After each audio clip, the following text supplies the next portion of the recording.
It's funny. Most of us spend our lives trying to control everything around us, right? We're constantly fixing, forcing, and fighting to make life bend to our will. But what if real peace, that unshakable calm, even when things are chaotic, comes from the exact opposite? Today, we're diving into the Stoic path. It's not about controlling what happens, it's about mastering how you respond. And this isn't some new idea. The Roman Emperor Marcus Aurelius, a guy surrounded by war, plagues, and betrayal, wrote this very line to himself. Just think about that. He realized that happiness isn't dictated by what happens to you, but by the quality of the thoughts you have about it. That's where the real power is. So you can really see the two paths laid out here. On one side, you've got this endless, exhausting battle with the outside world. And on the other, you have the Stoic path.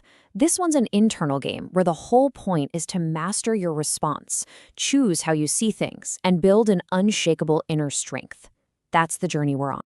All right, so our first tool is the most fundamental one we've got, our thoughts.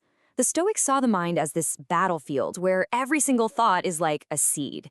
If you just let it go wild, it can grow into fear and self-doubt, but if you learn to tend to it, it becomes clarity and courage. This metaphor is just so perfect. Really think about it for a second. One single unchecked negative thought doesn't just stay put in a corner of your mind, does it? No way. It spreads, it bleeds into everything, and it slowly darkens your entire perception of reality. The goal isn't to never have a negative thought, it's to stop that one drop from tainting the whole glass. And this is what leads to the Stoic ideal of building a fortress of the mind. Now, this isn't about putting up walls to keep thoughts out, because let's be real, that's impossible. It's about becoming the calm, strategic general inside the fortress, who can observe thoughts as they arrive, question if they're even true, and then redirect them with purpose. So, how do you actually start building this fortress? Well, you can start with a really simple nightly practice called the evening reflection. Just take a minute before bed, think about a moment that threw you off your game, and get clear on what really caused the disturbance. Was it the thing that happened, or was it the story you immediately told yourself about it? This one little habit builds incredible self-awareness. This brings us right to our second tool. See, it's not enough to just observe our thoughts. We have to get in there and actively redefine the storm. The Stoics had this radical idea that events themselves are neutral. They're just facts. They don't have the power to harm us. Our judgment of them does. This quote from Marcus Aurelius is a total masterclass in reframing. He's saying the challenge itself isn't the misfortune. The real good fortune is the chance to respond with character, with strength, with virtue. Suddenly, the event isn't a disaster. It's a training ground. Let's look at some real-world examples. Your automatic thought might be, I failed. The Stoic reframe is, I learned. Your mind might scream, they hurt me. But a really powerful reframe is, I chose to protect my peace. Can you feel the difference? You're not denying what happened.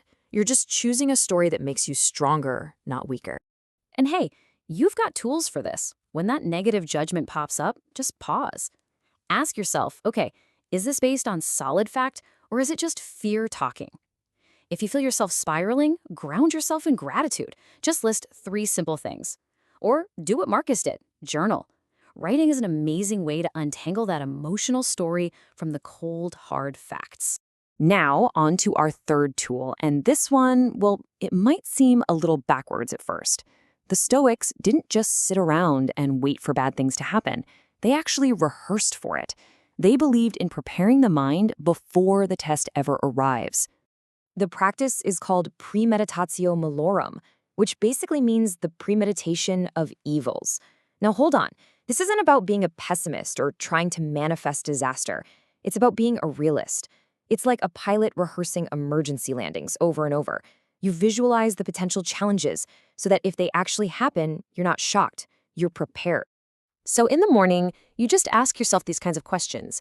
What if I get stuck in traffic today? What if my boss is critical of my work? What if someone is rude to me? You're not inviting these things to happen.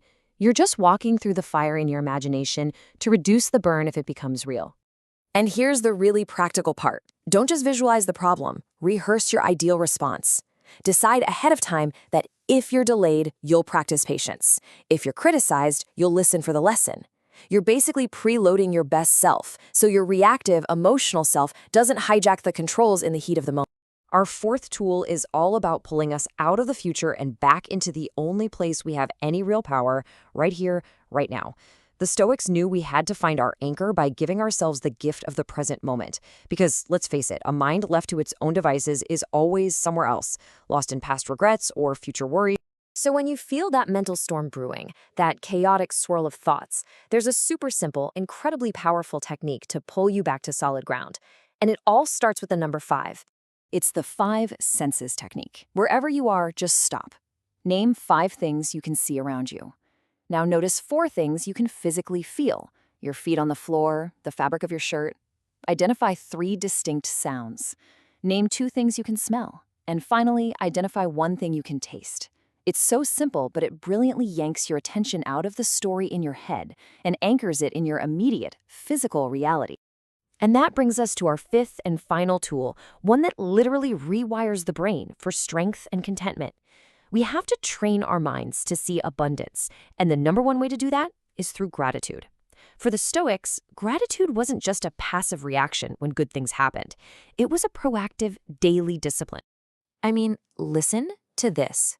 Marcus Aurelius, the most powerful man on earth, started his day by reminding himself of this simple fact: what a precious privilege it is to just be alive. This wasn't just fluffy positive thinking. It was a mental exercise to stabilize his mind before the world could pull it toward complaint or envy. And here's how you can train this muscle yourself. At the end of your day, find 3 things you'd normally just gloss over. We're not talking about big achievements here. I'm talking about a steady breath you took, a small task you finished, a tiny kindness someone showed you. By writing these down, you train your brain to stop scanning for what's missing and start recognizing everything that's already here, supporting you.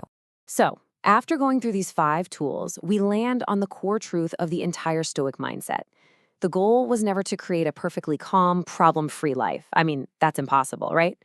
The real goal is to cultivate an inner peace so deep and so resilient that you can stand steady right in the middle of any storm. And that really just leaves us with one final thought. All of these practices, all these tools, they all come down to the stories we tell ourselves. So the question for you to take away from all this is simple. What's one story, one automatic judgment in your life that you're now ready to reframe?